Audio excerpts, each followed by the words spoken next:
Assalamualaikum warahmatullahi taala wabarakatuh. Pada video yang lepas saya ada kongsikan kisah haji perpisahan. Banyak perkara yang telah kita ceritakan dalam video itu. Bagi anda yang belum lihat video ini boleh klik pada link video di atas. InsyaAllah pada video kali ini saya akan kongsikan kepada anda semua tentang kisah sakitnya dan wafat Nabi Muhammad SAW. Jom kita ambil tahu bersama-sama.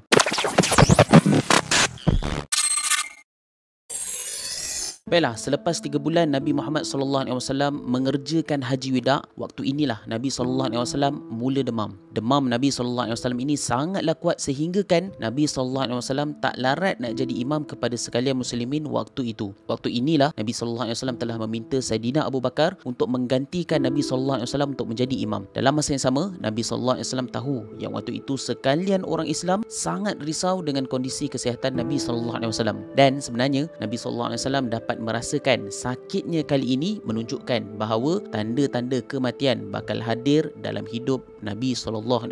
Pada satu hari Nabi SAW telah keluar ke masjid sambil dipapah oleh Saidina Ali bin Abi Talib dan Saidina Abbas. Waktu itu kebetulan memang ramai orang Islam sedang berkumpul di masjid. Nabi SAW pun pergilah duduk di mimbar anak tangga pertama. Bila orang Islam nampak je Nabi SAW, terus mereka ini berkumpul berdekatan dengan Nabi SAW. Waktu inilah Nabi SAW memberi ucapan, "Wahai manusia, aku mendengar bahawa kamu sekalian merasa cemas kalau nabimu meninggal dunia. Pernahkah ada seorang nabi yang dapat hidup selama-lamanya? Kalau ada, maka akan dapat pula hidup selama-lamanya. Aku akan menemui Tuhan dan kamu juga akan menyusulku." Tak terkata waktu itu para sahabat apabila mendengar ucapan dari Nabi SAW, kerana waktu itu hanya kesedihan yang terungkap jelas terpapar di wajah sekalian orang Islam. Selang je beberapa hari, dalam usia 63 tahun, maka kembalilah Nabi SAW ke rahmatullah, iaitu pada hari Isnin tanggal 13 Rabiul Awal tahun 11 Hijrah. Bila wafatnya Nabi SAW, maka ketika itulah memberi kesan yang sangat besar kepada sekalian orang Islam. Nak kata betapa terkejutnya orang Islam ketika itu, sehingga kan ada di kalangan sahabat yang rapat dengan Nabi SAW juga tidak mempercayai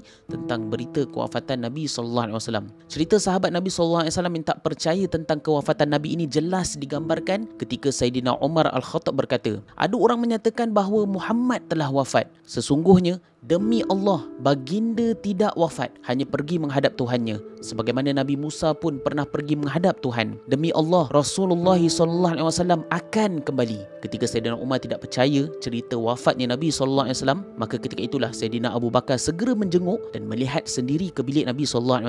Ketika itulah Saidina Abu Bakar lihat jasad Nabi SAW terbucur kaku. Saidina Abu Bakar telah buka kain yang menutupi wajah Nabi SAW, lalu dicium wajah Nabi ketika itu sambil berkata, "Alangkah baiknya kamu di waktu hidup dan di waktu mati. Jika engkau tidak melarang kami meratap atas sesuatu kematian, pasti kami akan curahkan air mata kami sepuas-puasnya." Selepas itu Saidina Abu Bakar terus keluar dari rumah Nabi SAW dan terus pergi kepada sekalian orang Islam yang sedang berkumpul depan rumah baginda SAW. Ketika itulah Saidina Abu Bakar berkata, "Wahai manusia, barang siapa yang memuja Muhammad, Muhammad telah mati. Tetapi siapa yang memuja Tuhan, Tuhan hidup selama-lamanya, tiada mati-matinya." Saidina Abu Bakar menyambung ucapannya dengan firman Allah Subhanahu Wa Taala dalam surah Ali Imran ayat 144 yang bermaksud, Muhammad itu hanyalah seorang rasul yang telah berlalu beberapa orang rasul sebelumnya. Sekiranya Muhammad itu mati atau dibunuh orang, apakah kamu akan kembali menjadi kafir? Barang siapa yang kembali menjadi kafir, dia tiada akan mendatangkan bahaya kepada Tuhan walaupun sedikit jua pun.